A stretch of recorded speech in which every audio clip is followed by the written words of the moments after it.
on a secluded hill in the state of Massachusetts, shrouded in a dense fog like a heavy curtain. The gloomy remnants still remain of a place once regarded as a symbol of modern medicine, but it became a symbol of the most horrific failure, Danvers State Hospital. It was once the pinnacle of a humane philosophy, healing the mind through peace and a healthy environment.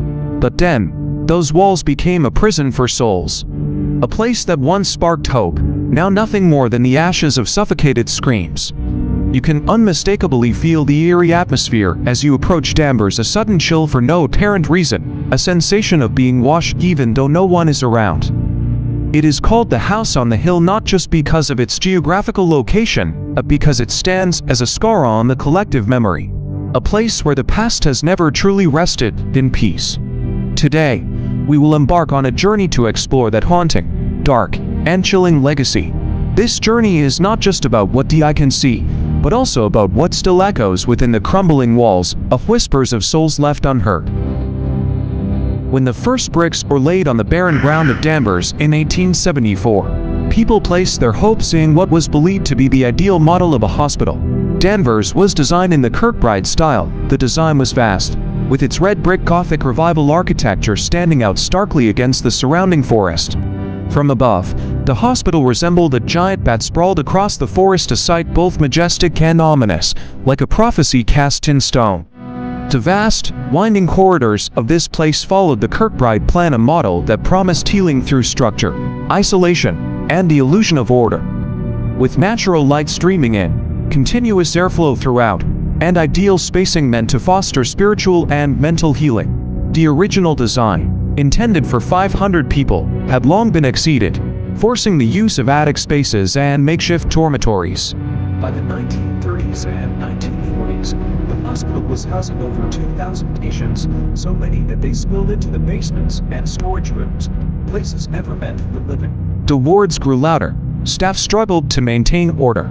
The hallways once envisioned as airy and healing had become stifling tunnels, neglect. Some patients were left alone for hours, some tied to their beds, while others wandered in endless circles, mumbling to themselves. Patients from those suffering mild depression to those with severe conditions were lumped together as a single, faceless mass, no individuality, no names, no identities. Each treatment room turned into a cell, footsteps that once moved with gentle purpose now echoed with fear. Danvers had begun its descent from a symbol of compassion to a place where human dignity was buried. The desperation brought on by overcrowding gave rise to cruel practice as the hospital turned to treatments that prioritized control over care. Electroshock therapy, insulin shock treatment, and the cold steel method of prefrontal lobotomy were all used on the patients here. Danvers was not only a symbol of administrative decay, but also a living testament to a dark era in psychiatric medicine. A place where human beings were treated as test subjects in a manner that was unfeeling, indifferent, and cruel. Lobotomies, the surgical severing of brain lobes, were once performed en masse here. Cold instruments and drills bored directly into the skull. Many patients were left devoid of cognitive function, reduced to sluggish, soulless shadows of themselves. Danvers was once known as the cradle of lobotomy and also the graveyard of the human spirit.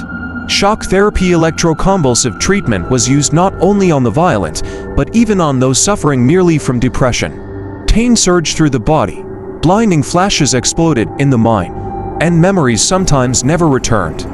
Screams and sobs once echoed through every treatment room, desperate cries for help that were never answered. Some left with nothing but the hollow shell of who they once were, others would never walk again. Danvers, once a place of healing, had become something entirely different, a labyrinth of suffering, with walls heavy with silence and sorrow. In the 1960s, a wave of mental health reforms spread across the country, advocating for decentralization and community-based treatment instead of reliance on asylums. The old methods, cramped wards, tightly locked doors, were nearly phased out. Danvers, once a beacon of progress in psychiatry, had become outdated. As government funding dwindled, the hospital's decline became undeniable.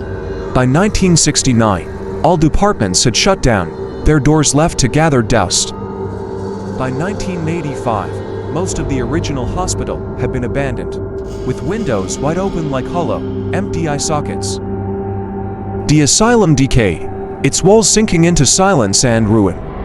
Glass crunched underfoot, paint curled like dead leaves, and the ceiling sagged, weary from the weight of time. Inside, abandoned hallways lay coated in dust, where footsteps once echoed through the corridors. The underground tunnels beneath Danvers State Hospital remain intact, winding beneath the ruins like veins beneath lifeless skin. Every footstep echoes in the darkness, not those of the living but of memories that have never found peace. Some staff have reported that during night shifts, they heard the sound of chairs being dragged in the old examination room, a place that had been locked shut for years. An old former patient, now in his 80s, recounted a dream that has haunted him all his life. He saw himself being dragged through the halls of Danvers by formless hands, his eyes blindfolded, ears filled with the shriek of empty syringes.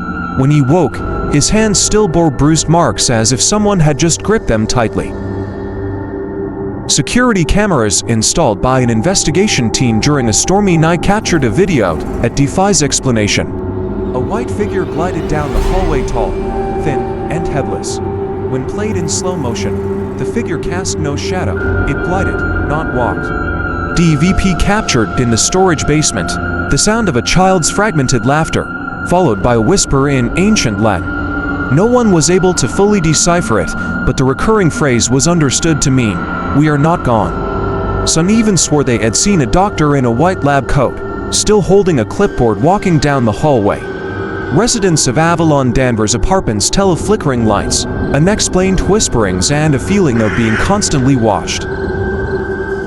Each wall, each hallway at Danvers seemed to be soaked with something that could never be scrubbed away. It wasn't blood, nor tears, but a presence. As if the place remembered everything that had happened, and wouldn't let anyone forget. Countless paranormal investigation teams have stepped into Danvers. Each brought with them a hope or a fear that they would encounter something not of this world, and they were not disappointed. EMF detectors fluctuated wildly, even with no electrical devices nearby. Night vision cameras captured shadowy figures moving against the direction of light. At times, the entire team heard the distinct sound of heels tapping on the old wooden floor, yet the room was completely empty. One team even shared a clip showing a heavy iron door, weighing dozens of kilos, slamming shut on its own. No wind, no one near it. One expert claimed he felt a pressure pressing down on his chest as he entered the western windy area that once housed the morgue. Danvers State Hospital finally shut its doors in 1992. The hallways, once filled with screams, now echo only with the howling wind. Most of the structure was demolished, with only a few main buildings preserved. A modern residential complex has since risen right atop the land that once held countless sorrows. But have the memories truly been buried? Some new residents have reported hearing footsteps in the dead of night, and the sound of children laughing from upper floors where no one lives. Even their pets, dogs and cats, often bark and growl at empty, unseen spaces. Danvers now stands as a symbol not just of medical failure, but of the way society once treated those with mental illness. A place that once carried the hope of healing now remains only as a warning. Humanity must never be forgotten. Danvers State Hospital is a chapter of history that humanity must never repeat, a place that reveals just how fragile the line is between healing and destruction. Now, the souls once trapped there may have found peace, or they may still wander the endless halls of memory. But the lesson remains forever etched, a lesson about compassion so much and about suffering how and we death treat is left those in who an need us the empty most. As you leave this video, remember, sometimes the most forgotten place have the most to say. The story of Danvers hasn't ended, it has only grown quiet, waiting for someone to come and listen once more.